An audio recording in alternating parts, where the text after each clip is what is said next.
père, la mort est ta sœur, la terre est ta mère. Tu es ma vie. Dis-le. Hey yo. Yes, en fait, c'est un bail funk avec mon pote Magic. Et en fait, ceux qui me connaissent et me suivent depuis très longtemps savent que en fait, j'ai commencé par l'électro, le rap c'est tout récent. Et du coup, j'oublie pas mon côté électro et j'en sors de temps en temps. Pour mes fans de la première heure, on les oublie pas. Alors c'est un gars, on est potes depuis le collège, tu vois, genre on s'est perdu de vue, on s'est retrouvés il y a 1 an et demi dans une petite boîte à côté de chez moi, entre le bar, et t'imagines le contexte, on est dans une boîte, entre le bar et le dance floor, on était là, putain tu fais du son? Ouais je fais du son. On a échangé 2 Insta, on s'est pété le lendemain. Lui c'est un mec qui fait de la guitare, il est guitariste de la première heure et batteur aussi. Donc il a un côté très organique dans ce qu'il propose. Et on a beau avoir tous les plugins du monde, tu peux pas avoir ce côté organique. Et du coup on taffe ensemble, il rajoute des guitares. Et du coup ça nous a amené à plusieurs collabs, 5-6 à peu près. Et du coup de ce By Funk on a sorti il y a pas longtemps, juste avant l'été pour Zumba Café Carnaval.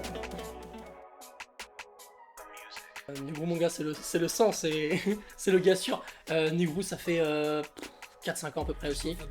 Et en fait on s'est rencontrés parce qu'il cherchait des prods.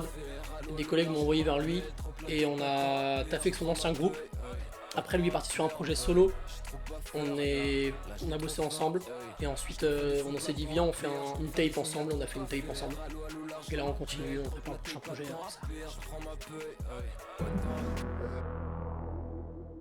Pour qui je n'ai pas fait des prods, c'est ça plutôt la question. J'ai fait des prods pour Maël, j'ai fait des prods pour les Chroniqueurs, j'ai fait des prods pour Kilika, Negro, Samplement, Sauce-Bee, Tommy, Isaac. Que des mecs de Rennes. Alors moi je suis un mec de l'électro à la base, donc grosse référence c'est Skrillex. C'est genre le gars il switch comme moi entre électro et rap et tout ce qu'il fait c'est de la grosse frappe. Après je consomme de tout mais majoritairement rap ricain tu vois. Travis Scott c'est pour tous les beatmakers Travis Scott c'est genre après au niveau beatmakeuse je vais dire Wonder Girl c'est la beatmakeuse principale de Travis Scott qui pareil fait des kicks patates. Et avec des potes dans la chambre, je me suis amusé à des booms éclatés au collège, j'ai fait des nouvel an mon gars, mais claqué tu vois, mais vas-y, t'étais là avec ton petit contrôleur sur Virtual DJ, tu t'amusais de ouf. Après j'ai glow up un peu, j'ai récupéré un petit contrôleur plus énervé tu vois, et là maintenant grosse régie pionnière de bonhomme tu vois. J'ai de la famille là-bas, et j'ai mon cousin qui est grand fan de ce que je fais, du coup il m'a plugué avec la vidéo d'Inan, et du coup 3 ans de suite on a pu retourner ce genre de ville. Et c'était un merdier, on espérait faire ça cette année, mais ce Covid, on n'a rien pu faire. Et du coup, c'est pour ça que j'ai fait Dinan. Et sinon, sur Rennes, j'ai fait le 8-8, j'ai fait l'Ubu, j'ai fait un petit peu de petits sons de Rennes, tu vois. Ça, du coup, c'était 2018. C'était encore une période où j'étais très axé sur l'électro. J'étais grave fan, tout ce qui était Kaiko, By Chill, un peu Summer, Petit Biscuit, tout ce qu'on veut. Et du coup, j'ai voulu sortir un album parce que j'avais fait un EP avant. Je me suis dit, ok, vas-y, il faut sortir un album, tu vois, c'est important pour les gens.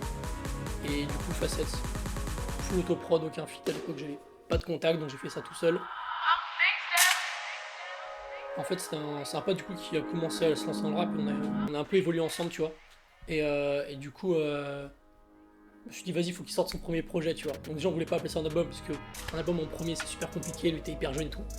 Donc je lui ai fait grave de la force. C'est très rare je pense pour plein d'artistes d'avoir un premier album totalement autoprod, aucune phase B, aucun type beat, rien, c'était full homemade. Et le projet il est sorti là, c'était avant l'été, juste avant l'été il est sorti. En fait je kiffe de ouf tout ce qui est rap ricain. Et là-bas les beatmakers ils ont encore une place super importante par rapport en France. Et ça arrive beaucoup que des beatmakers fassent leur projet, où ils invitent des rappeurs, tu vois, donc l'inversion des rôles. J'ai voulu faire pareil, et mettre ça vraiment sur Rennes, parce que je suis arrivé ici, et j'ai vu qu'il y a plein de rappeurs différents, plein de styles différents. Donc j'ai invité des potes, principalement, mais des potes de potes, des rencontres, en fait. Ce projet-là, c'est vraiment ça. C'est des rencontres, des prods, et du rap. C'est résumé comme ça, tu vois.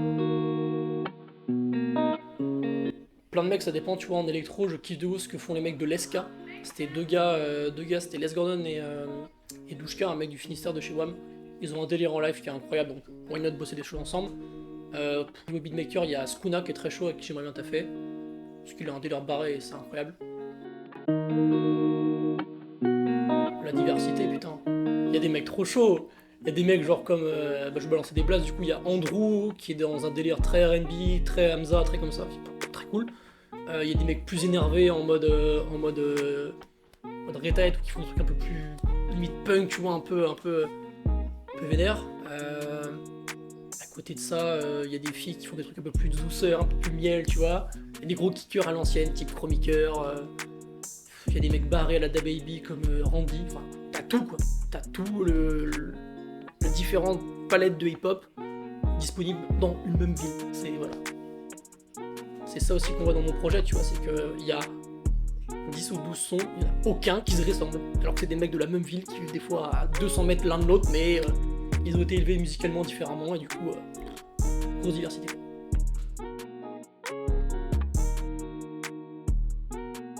Malgré le fait que tout le monde se donne de la force, se partage, par exemple typiquement dès qu'il y a un clip d'un mec de Rennes, et bah sur Insta tu auras genre 15 stories, le même soir ce sera la story du mec qui partage son clip et tous les potes qui partagent son clip aussi, parce qu'il y a une grosse force entre les rappeurs de Rennes. Mais on a encore un peu ce côté cercle en fait, il y a des rappeurs que je connais pas, tu vois, tous les mecs de Villejean je les connais pas, parce qu'on n'a pas les mêmes cercles de potes, donc des fois ça bloque un peu des connexions. Donc je sais pas, je pense qu'il nous manque un lieu, un endroit où on pourrait se péter et... Tu sais, une espèce de stud ou une espèce de maison de jeunes, tu vois, on pourrait tous se péter pour taffer des bails ensemble, tu vois. En fait, j'ai bossé avec pas mal de DJ de Rennes. Il y a Slomo avec qui j'ai bossé, il y a Suyar avec qui j'ai bossé aussi. En fait, il y a un vrai côté, ce qu'on appelle un back-to-back en DJ. C'est vraiment genre, toi tu joues une track, lui joue une track, et t'as une espèce de communion entre les deux mecs. Et en fait, tous les gens sont trop ouverts à ça, et du coup, tu peux trop t'amuser en mode putain, cette track est tue, balance-moi le blaze et tout. Donc, tu découvres de nouvelles musiques.